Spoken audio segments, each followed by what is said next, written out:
തെരഞ്ഞെടുപ്പ് തോൽവി വിശകലനം ചെയ്തുള്ള അവലോകന റിപ്പോർട്ട് തയ്യാറാക്കാൻ CPIഎമ്മിന്റെ നേതൃയോഗങ്ങൾക്ക് ഇന്ന് തുടക്കമാകും. ഇന്ന് സംസ്ഥാന സെക്രട്ടേറിയറ്റും ഞായർ തിങ്കൾ ദിവസങ്ങളിലായി സംസ്ഥാന കമ്മിറ്റിയും ചേരും. പിണറായി വിജയനെതിരെയും സംസ്ഥാന സെക്രട്ടറി MV ഗോവിന്ദൻ മാസ്റ്റർക്കെതിരെയും കീഴ്ഘടകങ്ങളിൽ നിന്നും ഉയർന്നത് അതിരൂക്ഷ വിമർശനമാണ്. പ്രതിപക്ഷ ഉപനേതാവിനെ ചൊല്ലിയുള്ള തർക്കങ്ങളും ചർച്ചയാകും. വിവരങ്ങളുമായി അപർണ KS ചേരുന്നു. അപർണ, ഇന്ന് ഈ ഒരു CPIഎമ്മിന്റെ നേതൃയോഗങ്ങൾക്ക് തുടക്കമാവുകയാണ്. ഇതിൽ പ്രധാനമായും ഈ ഒരു തെരഞ്ഞെടുപ്പിലെ തോൽവിയും അതോടൊപ്പം തന്നെ ഇപ്പോൾ ചർച്ചയാകുന്നത് തന്നെയാണ് LDFിലെ ഒരു രൂക്ഷമായ രീതിയിൽ തന്നെ ഒരു ഭിന്നത ഉണ്ട്. ഇത്തരത്തിൽ ഉപനേതൃപദവി വേണം, പ്രതിപക്ഷ ഉപനേതൃപദവി വേണം എന്ന കാര്യത്തിൽ ഉറച്ചു നിൽക്കുകയാണ് CPI. എന്നാൽ അത് വിട്ടു നൽകാനാകില്ല എന്ന നിലപാടാണ് CPIഎം സ്വീകരിക്കുന്നത്. ഇതടക്കമുള്ള കാര്യങ്ങൾ ഈ യോഗത്തിൽ ചർച്ചയാകുമോ? തിരഞ്ഞെടുപ്പ് തോൽവി വിശകലനം ചെയ്തുള്ള അവലോകന റിപ്പോർട്ടാണ് തയ്യാറാക്കാനാണ് CPIഎമ്മിന്റെ നേതൃയോഗങ്ങൾക്ക് ഇന്ന് തുടക്കമാകുന്നത്. ഇന്ന് സംസ്ഥാന സെക്രട്ടേറിയറ്റും ഞായർ തിങ്കൾ ദിവസങ്ങളിൽ സംസ്ഥാന കമ്മിറ്റിയുമാണ് ചേരുക. പിണറായി വിജയനെതിരെയും സംസ്ഥാന സെക്രട്ടറി MV ഗോവിന്ദൻ മാസ്റ്റർക്കെതിരെയും കീഴ്ഘടകങ്ങളിൽ നിന്ന് വളരെ അതിരൂക്ഷമായ വിമർശനങ്ങളാണ് ഉയർന്നത്.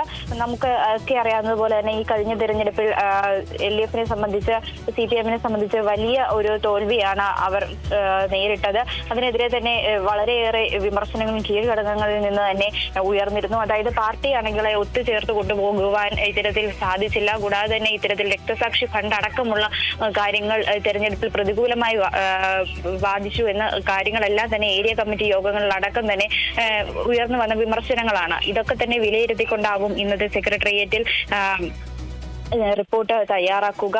കൂടാതെ തന്നെ പിണറായി വിജയനെതിരെയും MV ഗോവിന്ദൻ മാസ്റ്റർക്കെതിരെയും കീഴ്ഘടകങ്ങളിൽ നിന്ന് വളരെ വലിയ വിമർശനങ്ങളാണ് ഉയർന്നു വന്നിരുന്നത്. ഏകാധിപതിയായി പിണറായി വിജയൻ പ്രവർത്തിച്ചു എന്ന അടക്കമുള്ള വിമർശനങ്ങൾ ഇത്തരത്തിൽ കീഴ്ഘടകങ്ങളിൽ നിന്ന് ഉയർന്നു വന്നിരുന്നു. കൂടാതെ തന്നെ പ്രതിപക്ഷ നേതൃസ്ഥാനത്തേക്ക് പിണറായി വിജയനെ കൊണ്ടുവരരുതെന്നും MV ഗോവിന്ദൻ സ്ഥാനം ഒഴിഞ്ഞ് മാറണമെന്നും അടക്കമുള്ള കാര്യങ്ങൾ ഇത്തരത്തിൽ കീഴ്ഘടകങ്ങളിൽ നിന്ന് ഉയർന്നു വന്നിരുന്നെങ്കിലും അതൊന്നും തന്നെ പിന്നീട് നടപ്പിലാകാത്ത ഒരു സ്ഥിതിയും കൂടി ഉണ്ടായിരുന്നു. ഇതൊക്കെ തന്നെ ഇന്നത്തെ കമ്മിറ്റി ചർച്ചയ്ക്ക് വഴിവെക്കുന്നതായിരിക്കും. കൂടാതെ തന്നെ ഇപ്പോൾ CPM CPI നേതൃയോഗങ്ങളെല്ലാം തന്നെ പാർട്ടിക്കുള്ളിൽ തന്നെ നടക്കുന്ന മറ്റൊരു ഗുരുതര പ്രശ്നം എന്ന് പറയുന്നത് ഈ പ്രതിപക്ഷ ഉപനേതാവിനെ ചൊല്ലിയുള്ള തർക്കങ്ങളാണ്.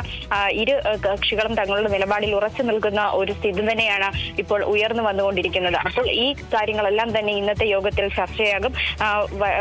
ഈ കീഴ്ഘടകങ്ങളിൽ നിന്ന് ഉയരുന്ന എതിർപ്പ് അടക്കമുള്ളവ ചൂണ്ടിക്കാട്ടിക്കൊണ്ടായിരിക്കും ഇത്തരത്തിൽ യോഗം മുന്നോട്ട് പോകുക. കൂടാതെ തന്നെ ഇത്തരത്തിൽ മുതിർന്ന നേതാക്കളും ഈ യോഗത്തിൽ പങ്കെടുക്കും. കൃത്യമായ തെരഞ്ഞെടുപ്പിനെ തങ്ങൾക്കേറ്റ തോൽവി എന്തുകൊണ്ടെന്ന ഒരു വിലയിരുത്തലും ഈ യോഗത്തിലുണ്ടാകും.